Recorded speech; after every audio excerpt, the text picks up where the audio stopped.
బీబీనగర్ బూనాదిఖాని కాల్వ పనులు త్వరితగతిన ప్రారంభించడానికి ఇరిగేషన్ రెవెన్యూ అధికారులతో కలిసి పరిశీలించిన భువనగిరి ఎమ్మెల్యే. బీబీనగర్ మండలం మక్తా అనంతరం ఎర్రకుంట వద్ద బూనాదిఖాని కాల్వ పనులు త్వరితగతిన ప్రారంభించడానికి ఇరిగేషన్ రెవెన్యూ అధికారులతో మరియు రైతులతో నాయకులతో కాలువ వెంబడి తిరిగి పరిశీలించిన భువనగిరి ఎమ్మెల్యే కుంభం అనిల్ కుమార్ రెడ్డి. బూనాదిఖాని కాల్వ పనులను పరిశీలించి 269 కోట్ల రూపాయల పనులను వెంటనే ప్రారంభించాలని అధికారులకు ఆదేశించారు. రైతులకు ఇబ్బందులు లేకుండా పనులు పూర్తి చేస్తామని తెలియజేశారు. అనంతరం కాలువ పనులు త్వరితగతిన ప్రారంభించాలని ఇరిగేషన్ రెవెన్యూ అధికారులు RDO Krishna Reddy, special deputy collector land Jagannatha Rao తదితర వారికి రివ్యూ సమావేశాన్ని నిర్వహించారు. స్టార్ట్ చేయడానికి అందరికి తెలుసు, శాంక్షన్ అయిన నిధులు 269 కోట్లు బునియాదిగాని కాలువకే, ఇలాపల్లి ధర్మాడి కాలువలకు ఇంకో 220 కోట్లు, దాదాపు 500 కోట్లు ఇరిగేషన్ శాఖ మంత్రులు ఉత్తమ్ కుమార్ రెడ్డి గారు, రేవంత్ రెడ్డి గారు ముఖ్యమంత్రి గారి సమ్మతితో శాంక్షన్ చేయడం జరిగింది. సరే, శాంక్షన్ అయినాక మొదటి సంవత్సరం ఎలక్షన్లో శాంక్షన్ అయిపోగానే మరి టెండర్లు పిలిచే కార్యక్రమం ఇవన్నీ కూడా ఉండే. టెండర్లు అయిపోయి 2-3 నెలలు అయింది. ఇప్పుడు పని స్టార్ట్ చేయాలి, 2వ సంవత్సరంలో ఉన్నా, ఇప్పుడు స్టార్ట్ చేయకపోతే 3వ సంవత్సరానికి పోతుంది, మళ్ళీ 2 పంటలు మొదలైతే. సో త్వరగతిన ఉన్న సమయాన్ని వాడుకోవాలి, లేట్ చేయొద్దు అని చెప్పి ఈరోజు ఎస్సీ గారు, ఈఈ గారు, ఆర్డీఓ గారు, మరి అందరం కూడా అధికారులు, డిప్టీ ఏఈలము సంబంధించి ఈ ప్రాంత రైతులు కింది పక్క రైతాంగం ఎవరికైతే నీళ్లు రాకుండా ప్రతి పంటకు నీళ్ళ కోసం బాధపడుతూ ఈడదాకా వచ్చి ప్రతి పంటకు తిరిగిపోతూ ఉంటారు. అందరూ కూడా కలిసి వచ్చారు. అందరికి నమస్కరిస్తూ, సరే ఈ కాలువ మీద క్షేత్రస్థాయిలో మనం అందరం చూద్దాం. ఎందుకంటే ఈడ కాంట్రాక్టర్ అడగంగానే ఈడ సార్ ఎట్లా చేస్తాం ఏంది అది ఆయన కొంచెం డౌట్ లో ఉండే, అది కాదు పరిస్థితి, పోయి చూద్దామని ఇక్కడికి వచ్చినాం. ఇది ఫస్ట్ రీచ్, ఇది పైకెళ్ళి మన మక్తానంతరం 0కి వెళ్ళి ఇప్పుడు ఈ రోడ్ వరకు 4.65 కిలోమీటర్స్. ఇది ఫస్ట్ రీచ్, అదే ఎస్సీ గారు, ఇది 4.65 కిలోమీటర్స్ ఫస్ట్ రీచ్. ఈ ఫస్ట్ రీచ్ కాలువ వెడల్పు దాదాపు సరిపోయిన వెడల్పు ఉంది. ఇప్పుడు బునియాదిగాని కాలువ బేసిక్ విడితే ఏంటంటే అంతకుముందు 2.5 మీటర్స్ ఉంటే ఈ రోజు 6.5 మీటర్స్ చేస్తున్నాం. అంతకుముందు ఒక 50 క్యూసెక్స్ల నీళ్ళు వచ్చేది, ఇప్పుడు 50 క్యూసెక్స్ల నుంచి ఇప్పుడు 350 క్యూసెక్స్లకు తీసుకెళ్లే డిజైన్స్ మార్చి చేసే కార్యక్రమం అన్నట్టు. అంటే దాదాపు అంతకుముందు కంటే 7-8 ఇంతల నీళ్లు తీసుకొస్తేనే మనకు ధర్మారం వరకు నీళ్ళు పోతాయి. ఇది ధర్మారం అంటే మన మోత్కూరు కింద, మోత్కూరులో వస్తుందా ధర్మారం, ఆడగూడూరులో వస్తుంది. సో అక్కడి వరకు మనకు నీళ్ళు తీసుకెళ్లాలంటే ఇప్పుడు యాక్చువల్ ఏమవుతుందంటే ఈ ముద్దంపల్లికే పోతున్నారు. తీరా మోకా మీద పొట్టాలకు వస్తాయి వర్షంలో, ముద్దంపల్లికి నీళ్ళు పోవు. రైతులు రాత్రులు కరెంట్ అన్న బంద్ చేయాలి సార్ అంటారు అధికారులు. కరెంట్ బంద్ చేయొద్దు, మేము 24 hours చేయాలని వాళ్ళని బతులాడు. ఈ గుర్రెబ్బెక్కాకు దాటుడు, ఈ 5-6 ఊళ్ళు దాటగానే నీళ్ళు పోతలు. అంటే రీజన్ ఏంటంటే ఇప్పుడు మేము ఇక్కడ ఎర్రగుంట దగ్గర చూసినాం, ఎర్రగుంట అని కుంట ఉంది, అటు పక్కకు మాధవరం రైతులు, ఆ కుంట నిండగానే నీళ్లు మసులుతున్నాయని వాళ్ళు పొలాలు మునుగుతున్నాయని వాళ్ళు బాధపడతారు. అయితే ఆడ ఏంటంటే ఆడ సమస్య ఏంటంటే ఆడ తూములు కూడా ఉన్నాయి, ఆ తూములు మొత్తం కూలిపోయినాయి. అంటే కాలువకు అడ్డంగా తూములు ఉంటే అన్ని కూలిపోయినాయి, నీళ్ళు కింద పోయవు. వచ్చే నీళ్ళని పోనీయకుండా అవి చక్కగా ఎడబడతాయి.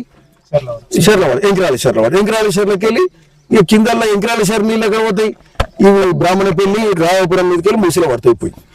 ముద్దంపల్లి మన ఈ ముద్దంపల్లి కానీ కిందికి బునియాది కానీ కాలేదైతే బునియాది కానీ చెరువు అసలు పేరుందో అది నీళ్ళు పోయి ముచ్చటలేదు. అంటే అడ్డం మనమే కట్టుకొని తూములు ఉన్నాయి, తూములు రెగ్యులేషన్ లేదు, కూలిపోయినాయి. సో ఇప్పుడు ఉన్న ఫస్ట్ పాయింట్ అడ్డం ఉన్న రెగ్యులేటర్స్, ఆ తూములు అవన్నీ ఆ తలుపులు ఉన్నాయి కదా, గేట్స్ మొత్తం డిస్మాంటిల్ చేయాలి. డిస్మాంటిల్ చేసి వాళ్ళ ఎస్టిమేషన్ ఏముందంటే వాళ్ళు చెప్పాలి. ఆ ఎర్రగుంటనేమో కాలువకు పైకి ఉంది, కిందికి ఎంకరాల చెరువు ఉంది. సో ఆ ఫ్లో ఏంటంటే కాలువలో కలవనియొద్దు. కలిస్తే ఏంది ఈ ఫ్లడ్, ఇది ఫుల్ పోతుంది. ఎప్పుడైనా ఫ్లడ్ వచ్చింది, వాన పడ్డది, ఆ కుంట నీళ్ళు వచ్చి ఇళ్ళ పడితే ఈ కాలువ దిగుతుంది. కాబట్టి దాన్ని సపరేట్ గా కిందికి వెళ్ళి ఒక అండర్ టనల్ చేసి ఈ ఎంకరాల చెర్లకు కలుపుతారు. సో ఫస్ట్ అండర్ టనల్ మొదలవుతుంది. ఇక్కడ ఈ రెగ్యులేటర్స్ ఏదైతే గేట్లు ఉన్నాయో మొత్తం కూడా కొట్టేసేస్తారు. ఆ గేట్లు అవసరం ఉండే అప్పుడు. సో ఆ విధంగా కిందికి నీళ్ళు వెళ్ళే పరిస్థితి. అయితే ఫస్ట్ రీచ్ లో ఏంటంటే ఆల్రెడీ కాలువ వెడల్పు ఎక్కువ ఉంది, దాదాపు 6 మీటర్ల వరకు ఉంది. సో ఇక్కడ ఏమున్నా ఇట్లాంటి స్ట్రక్చర్స్ కానీ ఇప్పుడు ఇక్కడ ఇంకో పాయింట్ దగ్గర కూడా చూసినాం. ఇప్పుడు ఇక్కడ ఇక్కడనే రోడ్ దగ్గర చూసినాం, ఆడ కల్వర్ట్ కట్టే అవసరం ఉంది. సో ఆ కల్వర్ట్లు కట్టాలి, లేకపోతే ఊరి వాళ్ళకి ఇబ్బంది అవుతుంది. సో ఇట్లాంటి సమస్యలు ఉన్నాయి. ఇక్కడ ఈ అప్పర్ రీచ్ ఫస్ట్ రీచ్ లో ఇమీడియట్ గా స్టార్ట్ చేయొచ్చు. ఆ గేట్లు తీసేస్తే ఫస్ట్ ప్రాబ్లం, ఫస్ట్ అబ్స్టాకల్ మనకి ఏదైతుందో నీళ్లు రాకుండా చేసేది ఇది ఇమీడియట్ డిస్మాంటిల్ చేయాలి. ఈ 2 నెలల అయిపోవాలి. మనకు నెక్స్ట్ సీజన్ మనకు జూన్ ఎండ్కని నీళ్లు వదులుతాం. 15 రోజులు లేట్ వదిలినా మొదటి పంటకు నీళ్ళు వస్తాయి. మొత్తమే క్రాప్ హాలిడే ఇచ్చే బదులు క్రాప్ హాలిడే ఇవ్వకుండానే ఈ 2 months చేద్దాము. వీలైతే ఫస్ట్ క్రాప్ వేసుకొని రెండో క్రాప్ ఇది రబీ సీజన్ వేసంగి నుంచి కొడితే వేసంగి మళ్ళీ తర్వాత ఎండాకాలం వరుసగా 7 నెలల టైం దొరుకుతుంది. కాలువ దంచి కొట్టుకుంటూ పోవచ్చు. ఎందుకంటే ఇరిగేషన్ మంత్రి గారు కూడా దీని మీద మొత్తం దృష్టి పెట్టి చేసుకోండి మీరని వారు కూడా డైరెక్షన్ ఇస్తారు. లేకపోతే ఎక్కడిదక్కడ ఉంటుంది కదలది. సో మేమే స్వయంగా అధికారులం అందరం తెలుసుకొని రైతుల సహకారం అందరి సహకారం తీసుకొని కాలువ కొట్టుకుంటూ పోతే, ఎందుకంటే కింద రైతులే ఉన్నారు, ఎవరికి ఎక్కడ ఇబ్బంది కలగకుండా ఈ కాలువ ప్రభుత్వం నిధులు ఇచ్చింది. అంతకుముందు 10 ఏళ్ల కింద నిధులు ఇచ్చారు, ఆ కాలువ రాలే, నిధులు రాలే, పోలే. వాళ్ళు అప్పుడు 285 కోట్లు ఇచ్చారు 3 కాలువలకు, రాలేదు. సో ఇప్పుడన్నా మనం అన్నాం మాట్లాడినప్పుడు చేయలేదని, ఇప్పుడు మనం తెచ్చుకున్నాం నిధులు, శాంక్షన్ చేపించుకోవాలి, పనులు చేపించుకోవాలి, కాంట్రాక్టర్ పైసలు ఇవ్వాలి, అప్పుడే ఈ పనులు అవుతాయి. సో ఇది ఫస్ట్ స్ట్రెచ్ లో ఫస్ట్ రీచ్ మనం విజిట్ చేసినాం.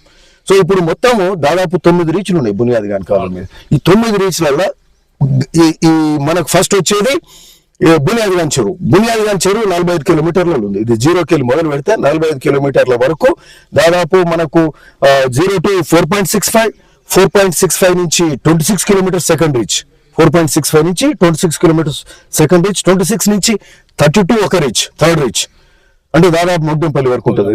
32 నుంచి 45th కిలోమీటర్ అంటే బునియాది గాని చెరువు.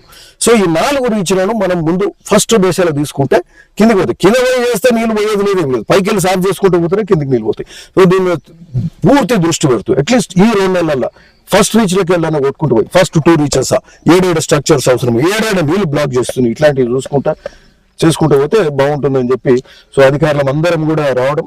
సో ఇది ఇంకా ఇప్పుడే స్టార్ట్ చేసినాం. ఫస్ట్ రీచ్ చూసినాం, సెకండ్ రీచ్ చేస్తే వర్క్ ఇమ్మీడియట్ గా స్టార్ట్ చేయాలి. కాంట్రాక్టర్ రెడీ ఉన్నాడు. ఎస్ఐ గారు చెప్పండి. ఇమీడియట్ గా స్టార్ట్ చేస్తామండి.